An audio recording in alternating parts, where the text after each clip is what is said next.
Bismillahirrahmanirrahim. Assalamualaikum warahmatullahi wabarakatuh dan selamat sejahtera. Okey, baiklah, kita teruskan hari ini sesi pembelajaran kita di bawah tajuk kebarang kalian, iaitu subtopik peristiwa bergabung. Okey, untuk memahami lebih lanjut lagi berkaitan peristiwa bergabung, mari kita lihat contoh di bawah. Contoh 1, 2 biji dadu di lambung adil. 2 biji dadu di lambung adil. Lengkapkan jadual berikut dengan menulis kesudahan yang mungkin. Okey. Bila 2 biji dadu di lambung secara adil, maka kita mengandaikan dadu itu mempunyai 6 permukaan. Dadu itu mempunyai 6 permukaan. Dadu biasa yang mempunyai 6 permukaan. Yang kita buat, yang kita lukis, yang kamu jumpa hari-hari. Okey. Ini adalah dadu adil. Okey. 2 biji dadu ini di lambung serentak. Okey. Andai kata dadu yang pertama cikgu lambung, kita tahu dia ada 6 permukaan. Maka dadu pertama akan mempunyai nombor 1, 2, 3, 4, 5 dan 6. Begitu juga dengan dadu yang kedua. Dadu yang kedua juga ada 6 permukaan. Maka apabila cikgu melambung dadu yang pertama, cikgu andaikan cikgu dapat nombor 1. Maka dadu pertama nombor 1 dan bila dilambung serentak, kemungkinan besar dadu yang kedua juga akan dapat nombor 1. Maka kita tulis sebagai 1, 1. Okey. Jadi bila dadu pertama 1, kemungkinan yang lain adalah 1, 2, 1, 3, 1, 4, 1, 5 dan 1, 6. Okey. Andai dadu kedua, kemungkinan yang kedua, dadu kedua dapat nombor 2, maka ianya mungkin 2, 1, 2, 2, 2, 3, 2, 4, 2, 5 dan 2, 6. Andai dadu yang pertama dapat nombor 3, maka dadu yang kedua kemungkinan adalah 3, 1, 3, 2, 3, 3, 3, 4, 3, 5, 3, 6. Dan seterusnya. Kalau dadu yang pertama dapat 4, dadu kedua mungkin 4, 1, dadu kedua mungkin 2, jadi akan jadi 4, 2. Dadu ketiga mungkin nombor 3, maka 4, 3. Dadu keempat mungkin nombor 4, nombor 5 dan seterusnya nombor 6. Begitulah sehingga kita punya dadu ini dilambung sehingga habislah. So 5, 4, 5, 5, 5, 6. Dan andai kata cikgu lambung, dadu pertama cikgu dapat nombor 6, kemungkinannya dadu kedua mungkin 6, 1, 6, 2, 6, 3, 6, 4, 6, 5 dan 6, 6. Ini adalah kesudahan yang mungkin. Kesudahan yang mungkin apabila 2 biji dadu di lambung serentak. Kesudahan yang mungkin ini juga kadang-kadang disebut sebagai sampel. Okey, ini adalah cara yang pertama, iaitu kita menulis dalam bentuk kotak jadual. Boleh juga kita lukis dalam bentuk gambar rajah pokok. Bagaimana gambar rajah pokok? Okey, contoh. Andaikan tadi cikgu melambung dadu yang pertama, cikgu dapat nombor 1, maka dadu yang kedua ada 6 kemungkinan. Nombor 1, nombor 2, nombor 3, nombor 4, nombor 5 dan nombor 6. Itu kemungkinan yang ada. Jadi bila kita senaraikan, kita mesti tulis jawapan akhir dalam kurungan. Begini. Ini baru dikira sebagai jawapan. Kalau kita hanya menulis gambar rajah pokok sahaja, kalau kita menulis begini sahaja, ini tidak dikira lagi sebagai jawapan. Jawapan akhir adalah bila kita menulis sampel itu dalam bentuk kurungan. Okey. Ini yang kita panggil sampel atau kesudahan. Sehinggalah 6 lah. Okey, ini adalah dalam bentuk gambar rajah pokok. Dan ini adalah dalam bentuk jadual.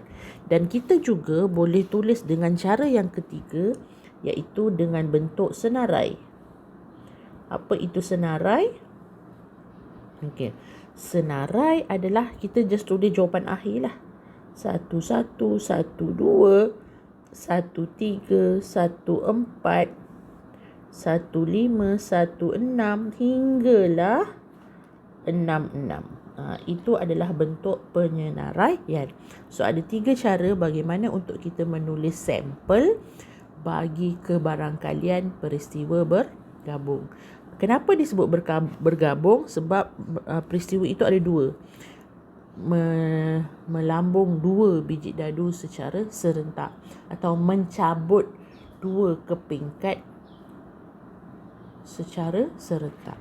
Okay, itu contoh yang pertama. Kita lihat contoh yang kedua.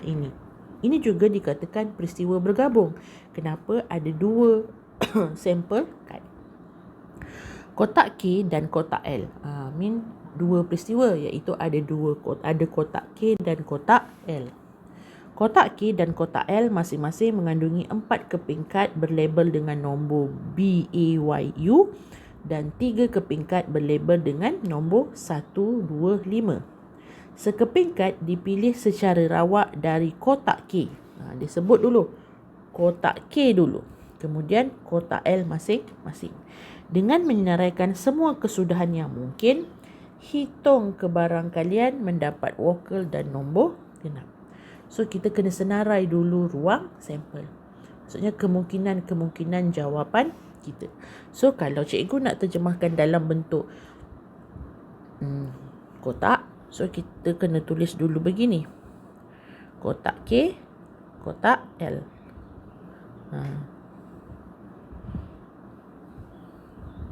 Begitu. Okay, so sini B, A, Y, U. Okay. Yang sini 1, 2, 3. So, cikgu buat kotak. Kotak cikgu tak cantik lah. Awak buat cantik cantik. Buat cikgu lukis free. Kan? Okay. So, yang pertama mesti datang daripada kotak K. So, huruf-huruf dari kotak K mesti kita tulis dulu. Dalam ini akan jadi B1. Kalau mencabut B yang pertama, maka dia akan jadi B1, B2, B3. Kalau yang cikgu cabut kotak pertama itu huruf A, so akan jadi A1, A2, A3. Dan seterusnya. Kalau yang pertama Y, dia akan jadi Y1, Y2, Y3. Dan dia akan jadi U1, U2, U3. Ini adalah ruang sampel bagi jawapan. Tu kalau kita nak bagi dalam bentuk jadual. Kalau kita nak bagi dalam bentuk gambar rajah pokok, dia akan jadi B. Yang pertama dari kotak K. Yang pertama mesti daripada kotak K, yang kedua mesti dari kotak L. So 1, 2, 3. So sampel kita akan jadi B1, B2, B3. Lepas tu A. 1, 2, 3. Sama. Yang dari kotak A dia mesti berulang begitu. Okey. Y. Mesti lengkap perkataan Bayu tu. Y1, Y2, Y3. Dan U. 1, 2, 3. U1, U2 dan U3. Begitu. Itu contoh-contoh cara kita menyenaraikan. So, kamu senaraikan ini, kamu dapat 2 markah. Okey? Dengan menyenaraikan semua kesudahan yang mungkin. Ini kita dah senarai. Lepas tu baru kita jawab. Hitung kebarangkalian mendapat huruf vokal dan nombor genap. Okey? Bila dan syarat itu mesti diikuti betul-betul. Okey, dia nak mendapat huruf vokal. Huruf vokal iaitu huruf vokal apa? Dalam kes ini huruf vokal kita adalah A dan U. A, E, I, O, U adalah huruf vokal. So maksudnya huruf vokal dan nombor genap. Nombor genap nombor berapa? 2. Bila dan, kita mesti ikut syarat betul-betul. Okey. So dia akan jadi, kita ambil lah yang itu. So akan jadi A2 sebab kita kena senarai. A2 U2. Tu nombor genap. So ada berapa jawapannya? 1, 2. So 2 per jumlah semua. 1, 2, 3, 4, 5, 6, 7, 8, 9, 10, 11, 12. 2 per 12. 2 per 12. Kamu tekan kalkulator, kamu kecilkan, kamu dapat 1 per 6. Ini adalah kebarangkalian. Okey, kalau andai kata cikgu kata cari kebarangkalian mendapat huruf vokal atau, ada perkataan atau nombor genap. Beza. Tadi dan kan. Kalau dan, syarat mesti ikut betul-betul. Syarat mesti ikut betul-betul. Tapi kalau atau, asal salah satu ada, kita dah boleh ambil dah. Boleh ambil. Maksudnya apa? Asal ada huruf vokal, asal ada nombor genap. Maksudnya, asal ada huruf vokal, asal ada nombor genap. Ni nombor genap ni semua ni. Sebab yang pertama adalah huruf vokal. So, kita tengok mana yang ada huruf vokal dulu. Ni semua ada huruf vokal ni. So, tu kita tulis. Huruf vokal, okey, cikgu tulis kejap, cikgu tukar pen. Okey. Huruf vokal ada A1. Walaupun 1 itu bukan nombor genap, tapi dia ada huruf A. A2. A3. U1. U2. U3. Sebab apa? Walaupun dia bukan nombor genap, tapi dia ada huruf U. Okey. Baru kita tengok pula nombor genap. Nombor genap mana? Yang ini. Semua ni kita boleh ambil. Okey, iaitu A2, B2. B2 walaupun B ni bukan huruf vokal tapi sebab ada 2. Kalau atau maksudnya asal ada boleh ambil. Okey. A2 ni sebab kita dah tulis tadi tak perlu ulang. Okey. Y2 U2 tak payah juga. Sebab U2 kita dah tulis. So ini adalah jawapan. So, jawapan, maka berapa bilangannya? 1, 2, 3, 4, 5, 6, 7, 8. 8 per 12. 8 per 12, kalau kamu tekan kalkulator, kecilkan, dia akan jadi CP4 kan? 2 per 12, 8, 12, 3.